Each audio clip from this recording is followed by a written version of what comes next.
take up this offering. If I can have you come forth. Now, church, if you can say no to giving to the missions of these sweet young ladies' faces, it's time to pray through. Amen? And I mean that in all sincerity. If you would, we could stand for the prayer over the offering.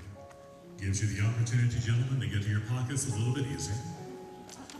And if they are writing a check, Sister Rachel, who do they need to write it out to? Write it out to Calvary Baptist. Again, if you're writing a check, please make it payable to Calvary Baptist Church. Amen? Let's pray. Heavenly Father, we thank you so much for who you are. We thank you for the love that you bestowed upon us. God, thank you so much for your son, Jesus, going to that Calvary, going to that cross to be crucified, but more importantly, to be resurrected and to ascend to you, to be our mediator. Father, we thank you that you can wipe away their sin in the blink of an eye. We thank you for the shed blood. We thank you for the cross of Calvary. And Lord, we thank you for the missions that are taking place. Father, I ask that you bless this offering, multiply it, use it for your honor and your glory. And God, we give you the praise and the glory for it all. Bless the gift and the giver in the mighty name of Jesus. And all God's people said, Amen. Amen.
Give Brother Jeff a hand on the piano. I'll tell you what, talent just abounds in that Harper family. Even that extended Harper family, Brother Wayne.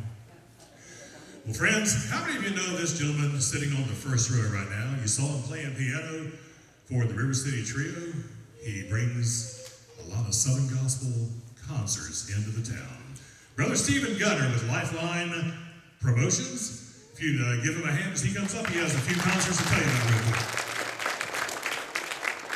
Thank you, Brother Ken. Have you enjoyed, Brother Ken? Yeah. We're so thankful that we have a Southern Gospel radio station in the area. They really help us out when we have concerts come through town.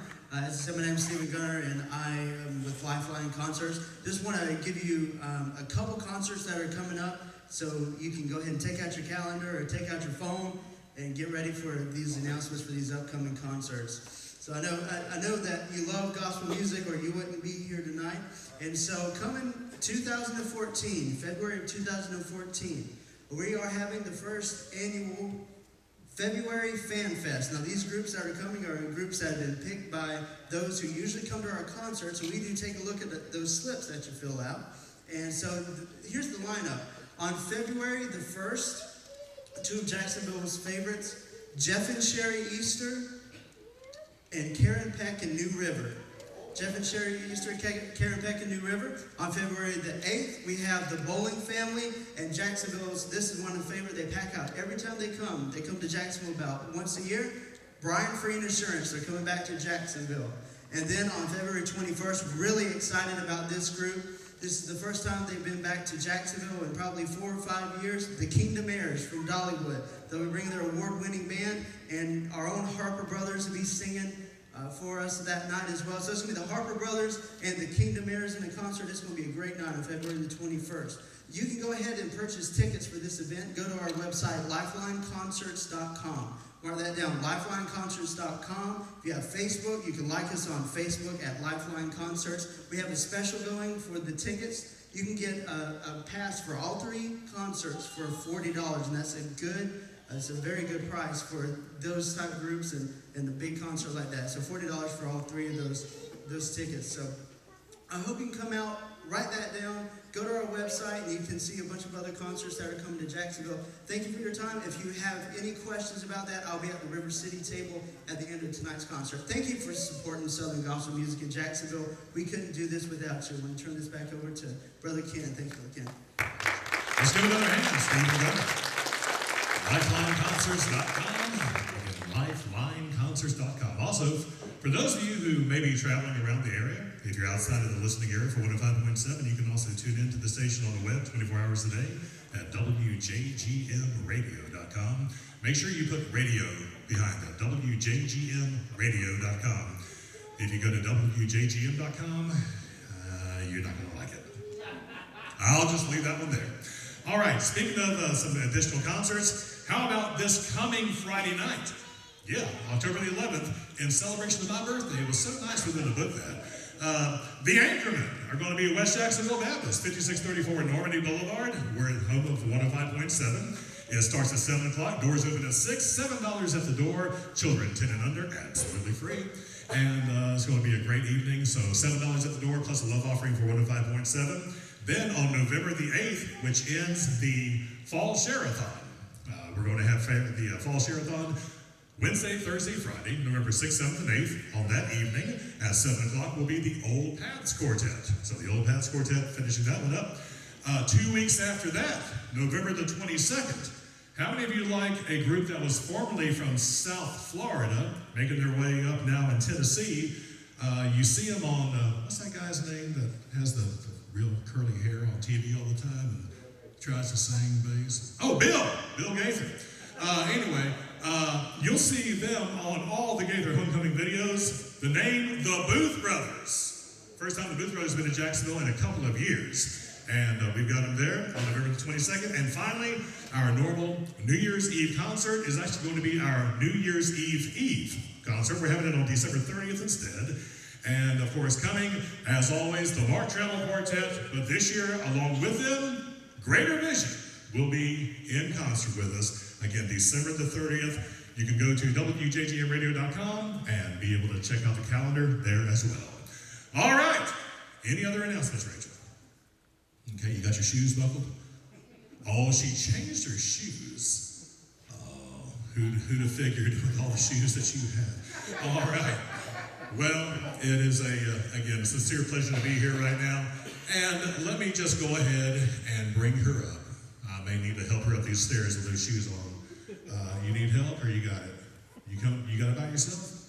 You're trying to be, look at that. Now let me be a gentleman. She has been a thorn in my side. I mean, she has been a blessing to me for the past couple of years. We've known each other. But anyway, last year I was to be here, but it ended up being my 50th birthday. And my wife had put together a surprise party for me, unbeknownst to me, and told me, she said, we've got some things going on that night. I really just can't. You just got to say no.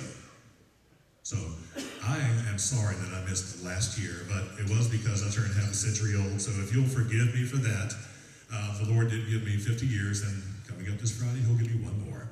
But y'all go ahead and put your hands together for the one, the only, Rachel Renee.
Amen. And it was so nice and so fair when I entered.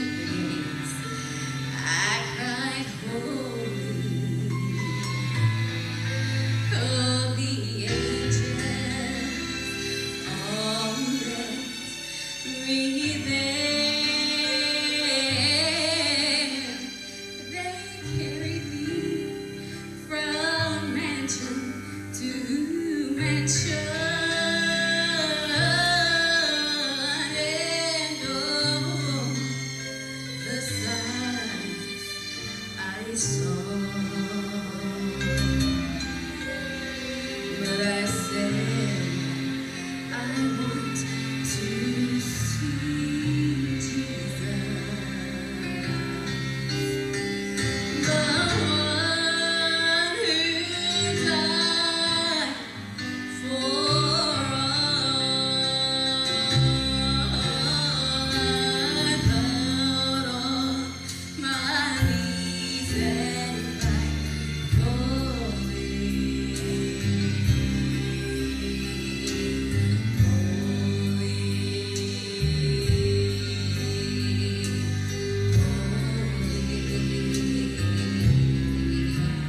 I clapped my hands and sang glory,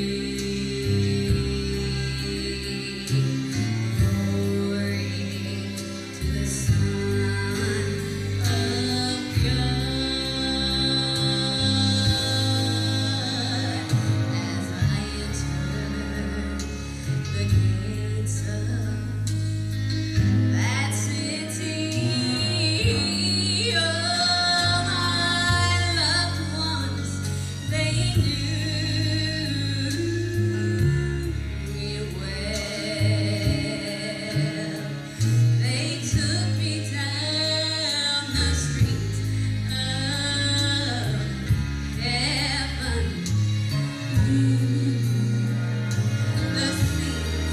The scenes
That's ours. Is it gonna fit this?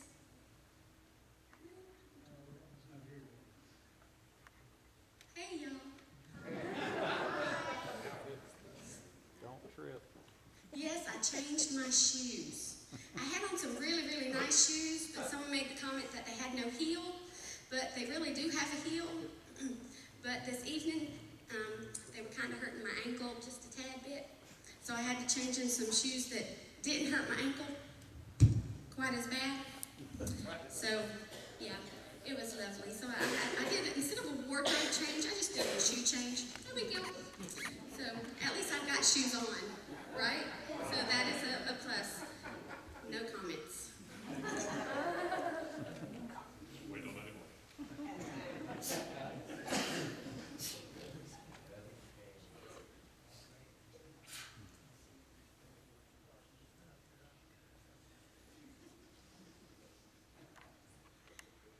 Had to check what I was going to do. Y'all see, I'm so nervous. You think I'm nervous because you're here? Mm-mm. My daddy's sitting in the back row. So that's why I'm nervous. Because some of y'all who have heard me sing know that my dad has a love-hate relationship with concerts that I do, meaning he loves them until he sees I do something wrong and then he doesn't like them anymore. So, you know, my dad has told me numerous times that I have a little issue when I sing. And I've tried to fix this issue, and I've practiced on this issue, and apparently I still don't have this issue fixed because my daddy said you need to practice some more. So, we all know that my dad, well, some of you may not, but my dad was at a concert that I was doing one time, which doesn't happen very often, and after I got done, I was all excited because the Lord had moved, and I thought I just did a wonderful job, and I said, Dad, how'd you like it? He was like, well, it was okay. I'm like, it was okay? He was like, yeah, you got a few little things you need to work on. I was like, okay, what do I need to work on? He said, well, honey, he said, you're just not smiling enough when you sing. You need to smile some more when you sing. I was like, okay. So if I smile some more when I sing, everything will be good? He said, no, not really. I said, okay, well, what else, Dad? He said, well, honey, you kind of don't move when you sing. And I said, well, Daddy, we're Baptist, that might be your fault. So, anyway, so I've tried to work on that. If you've seen, there's an invisible X right here in front of this speaker where I am supposed to stay put, and so I stayed put there. However, since my dad had said I needed to move, I'm gonna practice some movement. I said, okay, Dad, smiling and moving, and then are we good? He said, well, no. I'm like, okay, what else? He said, well, you need some more upbeat songs to sing. And I'm like, okay, again, Baptist, I don't know, okay. I said, so if I smile some more and I move and I do some more upbeat songs, then we'll be good. He said, oh yeah, then you've got it down pat. I'm like, okay. So I searched, and I searched, and I searched for a song. And this song literally woke me up. Now, I don't know about y'all, but I like to sleep when I travel. Unless I'm driving, then I'm not sleeping, I promise. But I tend to get places faster when I sleep through the trip. So this song just kind of woke me up. I heard I think the Singing Americans were singing it. And I heard the song, and I was like, that's the song for my dad. It's got a 50s beat. I'm a big Elvis fan, so it struck a chord right there. Please don't crucify me, but yes, Elvis is the man. So I, heard this song, and I was like, okay, it's 50s, it reminds me of Elvis. I can kind of move to this song, and if I can move, it'll make me smile some more, and if it'll make me smile some more, it's already upbeat, so I've got all the bases covered. So, Dad, I'm gonna practice it again, because apparently last time, he didn't like it. So, here we go.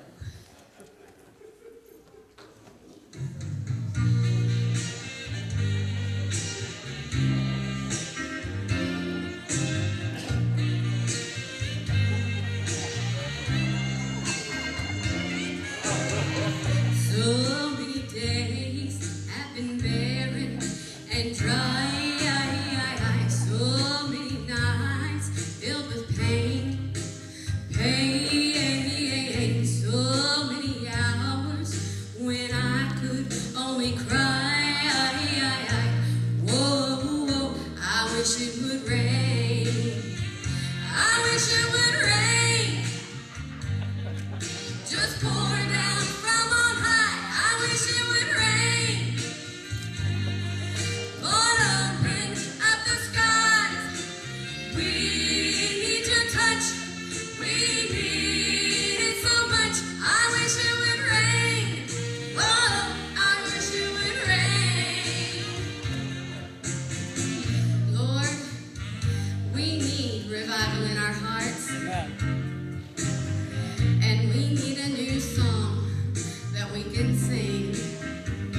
wish it would rain. I wish it would rain.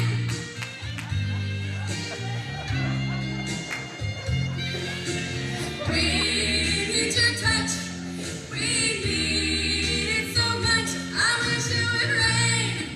Whoa, I wish it would rain. Whoa, I wish it would rain. Whoa, I wish it would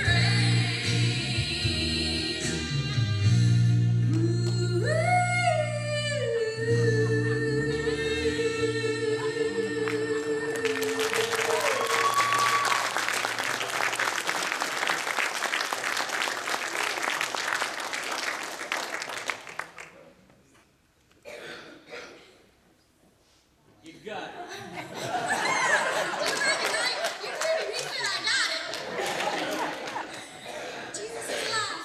Anyway, it is such a privilege and a joy and an honor to be here with all my friends tonight. And I'm so glad they were able to come share this evening with me and help us raise money for the Dominican Republic. And we'll let you know a little bit about what's going on later.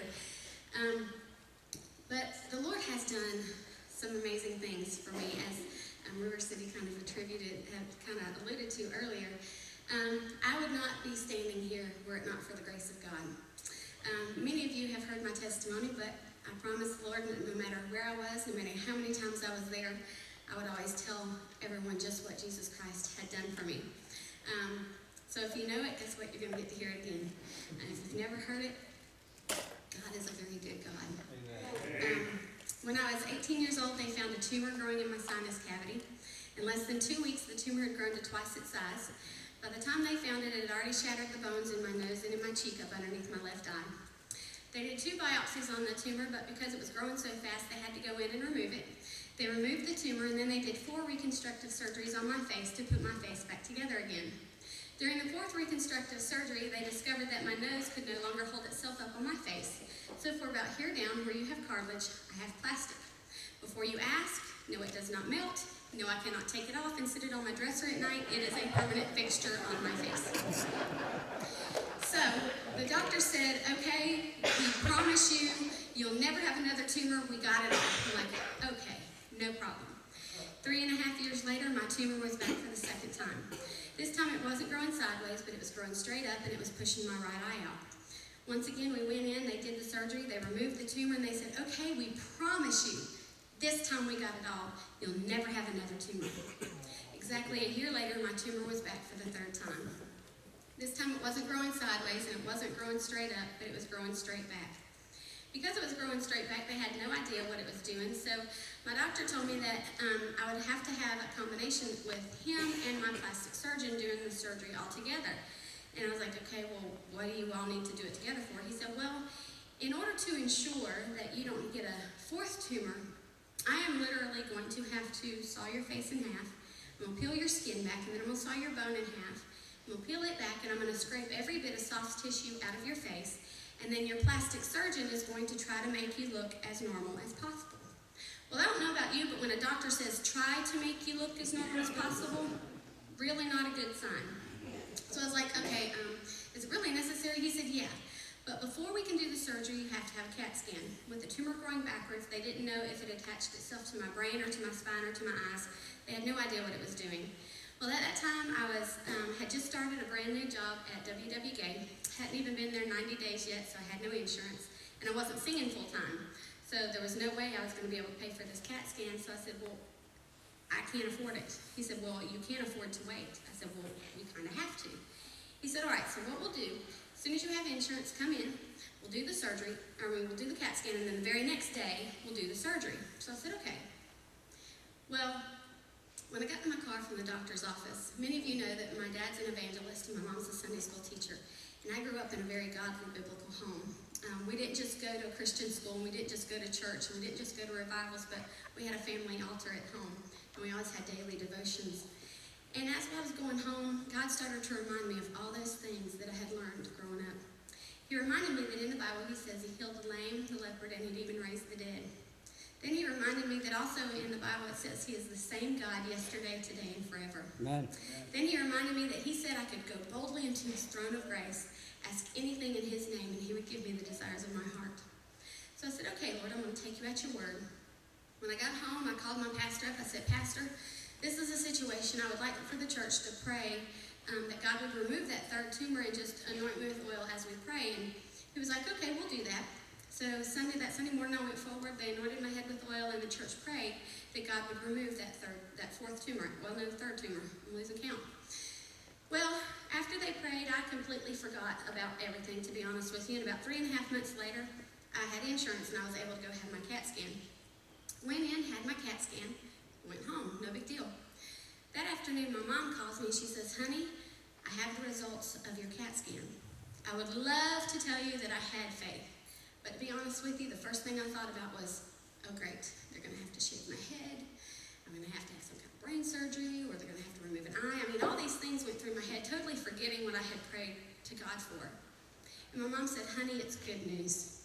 She said, not only could they not find your third tumor, but all they could find was scar tissue from your very first biopsy. Amen.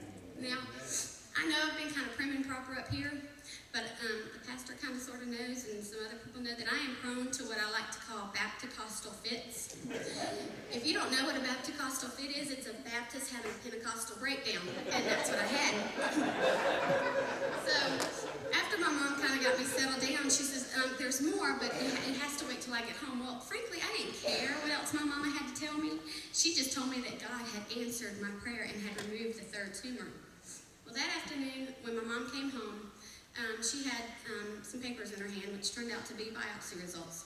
The first biopsy was done here at the lab in Jacksonville. At that time, it was Methodist Hospital. When Methodist Hospital got the results of the biopsy, they didn't like what they saw, so they sent it to a lab in Texas for a second opinion. When the lab in Texas got through with it, they agreed with what the lab in Jacksonville had said. When my mom handed me that biopsy result, I got down to the diagnosis part, because that's all I was concerned with, and it said I had something called osteosarcoma. For those of you who don't know what that is, it's terminal cancer of the bone, and only 20% of the people survive it, and that's only with a combination of chemotherapy and radiation. Once again, I would love to tell you I had faith, but I thought to myself, God, you cure me of a third tumor, only to let me know I'm dying of terminal cancer anyway. What is your point? And my mom said, remember that other biopsy? I said, yes, ma'am. She says, anything that one says cancels out anything the first one said. And I said, okay. So she handed me the second biopsy, and I got down to the diagnosis part, and it no longer said I had osteosarcoma. Instead, it said I had a fibrous tumor growing in the soft tissues of my face. I discovered that 5.5 years earlier, God had cured me of terminal cancer, and I was just now finding out how great my God had really been to me. Now, I know that some of the doctors say, okay, well, we must have got it all when we did the biopsy. How many times do they get all the cancer when they do a biopsy? Never. I know who healed me. I know what happened. And I thank God every day for it.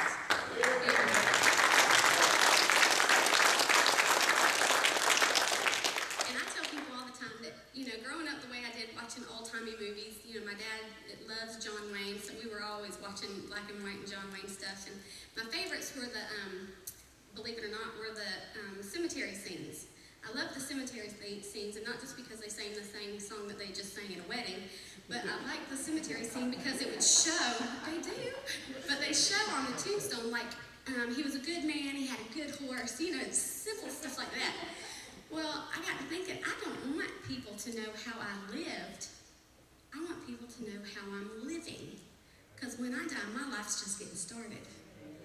So on my tombstone, I want some words from two of my favorite songs in the whole world. One of them I sang for you earlier, and the second one is my testimony song, and I personally believe it was the greatest hymn ever written.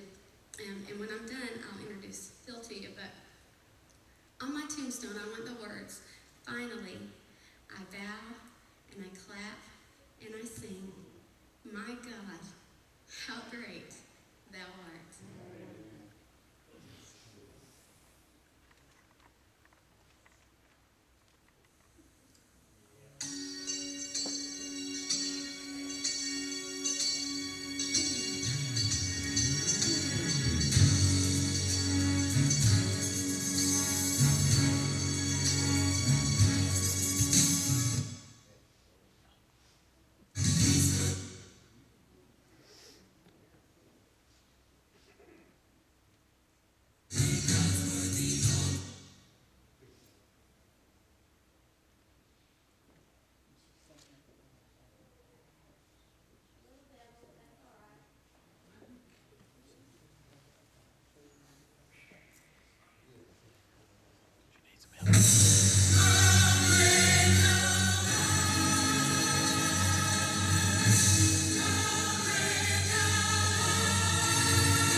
Oh Lord, my God, when I in awesome wonder consider all of the worlds thy hands have made, I see the stars.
tell you because then I'll give away my age and his age, and I don't mind giving away his, but mine's a little secret that we must guard. But needless to say, I met him a long time ago, and it was actually interesting the way that we met. My sister and I, it was our very first NQC. For those of you who don't know what that is, it's the National Quartet Convention. And it was my very first year there. And so I'm all wide-eyed like every, person is. And I was like, oh, who am I going to meet? Who am I going to meet? Because, all these great singers are just converge on Kentucky. And I was all excited and had my little table set up with the music label that I was with. And, I was looking around at all these other tables. So I'm like, I really don't have much. I've just got some CDs. And, I was brand new to the whole gospel music scene as far as that goes. And there were some laser lights going on everywhere else with all these music labels, and I just kind of felt like I really might not belong here. I was kind of feeling like a, duck out of water. Well, I was going around to some of my friends, and I was just kind of, doing what I do, being a little social and talking and, just doing what I do. And when I came back, this gentleman was sitting on Karen Peck's couch, who was right across the aisle from me with my sister. Now, to be honest with you, I had no idea who he was. Not because I'd not listened to gospel music. Obviously, I'd been raised on it, but I'd never seen him before. And so I was like, okay, who is my sister talking to? And I was like, who is that strange man? I'm like, I might need to go over there because they look like they're in a deep conversation. And, you got that whole sister thing. It's like, maybe I need to save her, that kind of thing. So, sorry. So I walked over there and I just kind of stood in front of my sister and him on the couch. And she goes, Rachel, this is Phil Cross. I said, Phil Cross? She goes, champion of love, Phil Cross. And I was like, how very nice to meet you, sir. And I was like, okay, I know who this is. And, I sat down on the couch and we had so much in common. It was kind of funny because I never thought that someone of his caliber would have anything in common with me. But our backgrounds were kind of similar, and we had a very good conversation. We kind of had like a mini church right there on Karen Peck's couch. It was the most awesome thing I think I'd ever experienced. Well, he had a few little mishaps, and I promise you it had nothing to do with anything that happened on that trip. But if he wants to tell you, he can. But we had made some plans to, all the singers and stuff were going to go bowling, and he didn't get to go, so me and my sister had to go by ourselves, which was fine. He'll have to pay me back for that later, but that's all right. But in doing so, we became friends. Now, we kind of lost touch a little bit, only because, well, he's so busy and I was so busy, and we kind of, went our separate ways. So it was amazing when the pastor started talking about getting Phil to come for a choir thing. And I thought, you know what? I know Phil. I might could help you out there. So I called Phil up and I batted my eyes as much as I could over the phone. And I was like, can you please come to our church and do a choir thing with us? And then maybe, possibly, could you stay over and do a concert for us Sunday morning? He was like, yeah, we'll do that.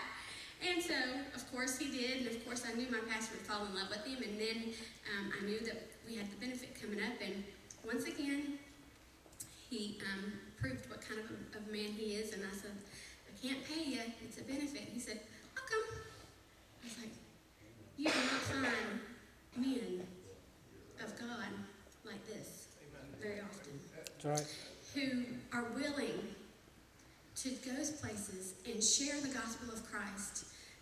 Y'all, he's a double award winner. He's in the Southern Gospel Hall of Fame.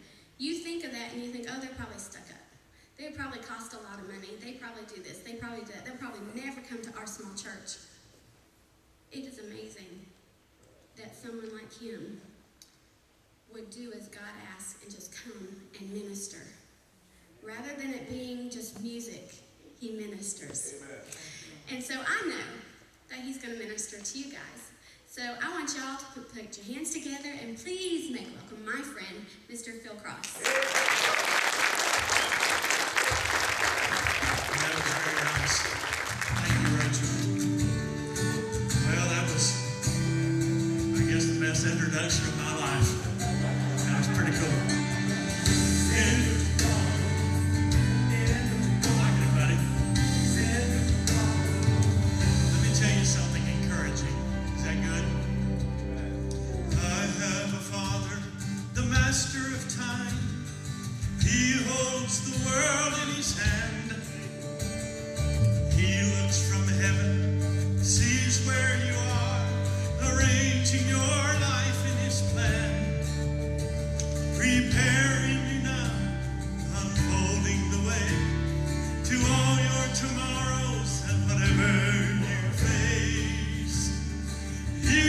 to know He's already